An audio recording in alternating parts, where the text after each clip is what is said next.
C'est pourquoi leur sainte scène, c'est simplement de l'impanation, c'est-à-dire que le pain reste du pain, c'est de l'impanation. Tandis que dans une messe catholique ou orthodoxe, quand le prêtre fait la consécration, le pain et le vin deviennent le corps et le sang du Christ en vertu du sacerdoce que le prêtre possède. Lorsqu'il va donner l'absolution des péchés, les péchés sont réellement pardonnés.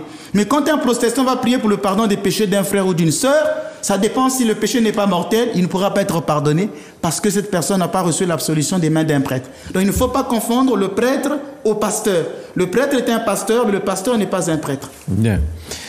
Alors, avant de vous poser la question de comment se déroule l'ordination d'un prêtre, nous allons voir ici votre propre ordination. Ça vous convient de... Ah, ça serait bien. Je veux revoir un peu. Vous avez prévu tout ça. Merci. Je vous en prie. Eh bien, avec Manuela, la réalisation, on va voir maintenant l'ordination du Père Minas. Ça se passait à Paris, c'est ça? À Paris, oui. À Paris. On y va. Action.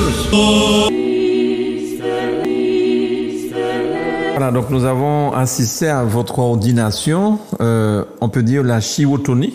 Oui, chirotonie. Hein? Chirotonie du Père Minas à Paris, c'était en 2022. Alors, avant de vous poser la question de comment se déroule l'ordination d'un prêtre, non, on a vu ça déjà, on a vu votre ordination. L'autre question, c'est comment se déroule l'ordination d'un prêtre. Pouvez-vous nous expliquer cette cérémonie de votre chirotonie? Voilà. Alors, vous avez pris une séquence où déjà on commençait avec l'imposition des mains. Mais normalement, avant l'imposition des mains, il y a ce qu'on appelle le rite de la grande entrée.